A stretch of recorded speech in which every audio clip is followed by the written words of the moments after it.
जानिए inside story. Jharkhand की गठबंधन सरकार ने पिछले 3.5 साल में जितने बड़े फैसले लिए हैं उसका श्रेय सीएम हेमंत सोरेन को गया है। तमाम फैसले में सीएम हेमंत सोरेन और उनकी पार्टी का निजी स्टैंड ही प्रभावी रहा है। झारखंड 2024 में क्या कांग्रेस 2004 दोहरा पाएगी? इस साल का जवाब तलाशने के लिए झारखंड के इतिहास पर गौर करना होगा। दरअसल साल 2000 में 28वें राज्य के रूप में झारखंड का उदय हुआ था। उस वक्त केंद्र में अटल बिहारी वाजपेयी की नेतृत्व वाली एनडीए की सरकार थी। ऐसे में स्वाभाविक तौर पर झारखंड को अलग राज्य के गठन का श्रेय उनकी ही सरकार को जाता है। हम आपको बता दें कि झारखंड बनने के बाद साल 2004 में जब पहली बार लोकसभा के चुनाव हुए तो उम्मीद की जा रही थी कि इस नवगठित राज्य में अटल अडवाणी की पार्टी यानी बीजेपी के वोटर्स को जमकर समर्थन मिलेगा, लेकिन यहाँ ठीक इसका उल्टा हुआ। झारखंड की 14 लोकसभा सीट में से बीजेपी के हिस्से में मात्र 1 सीट आई। कांग्रेस, झामुमो, रजत और सीपीआई ने एक साथ मिलकर चुनाव लड़ा था। उन्होंने राज्य में 13 सीट जीत दर्ज की। दरअसल अकेले कांग्रेस की झोली में 6 सीट आई। इस राज्य में संसदीय चुनाव में कांग्रेस का अब तक का सबसे सर्वश्रेष्ठ प्रदर्शन रहा है। ऐसे में चुनावी उपलब्धि की इस लकीर को 2024 में लांघ पाना फिर से एक बार पसीने छुटा देने वाला कार्य रहेगा। वह तब जब आज के तारीख में कांग्रेस राज्य की सत्ता में शामिल है। झारखंड मौजूदा सरकार में झारखंड मुक्ति मोर्चा के इस बाद अब सबसे बड़ी साझेदारी हिस्सेदारी है।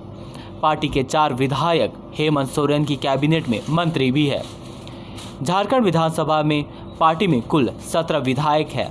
इसके पहले इस विधानसभा में कांग्रेस के पास इतनी कभी भी बड़ी संख्या बल नहीं रही है, यानी सत्ता सियासत में हैसियत के नज़रिए से यह उनके लिए मुफीद स्थिति है।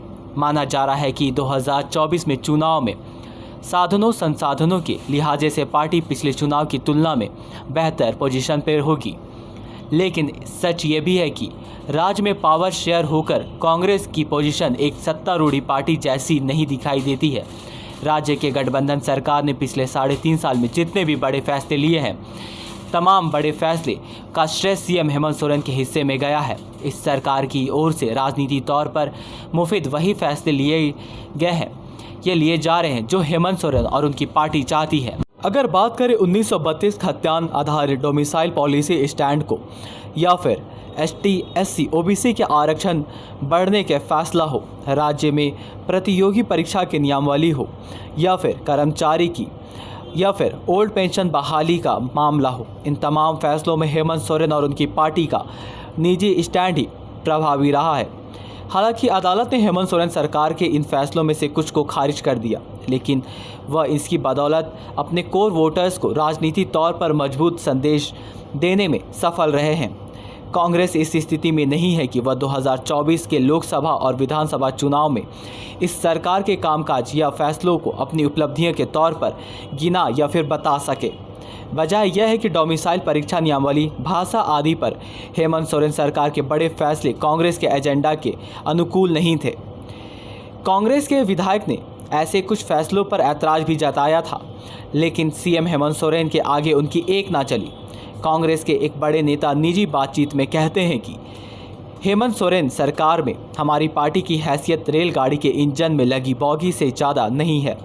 राज्य सरकार के 4 कांग्रेसी मंत्री का अपने विभाग का प्रदर्शन चाहे जैसा भी रहा हो, उनकी कामकाज को लेकर पार्टी के नेता कार्यकर्ता उत्साहित नहीं दिखते हैं। इन मंत्रियों का पार्टी में गठनात्मक स्तर पर ना तो कोई दखल दिखता है, ना ही कोई खास सक्रियता नज़र आती है।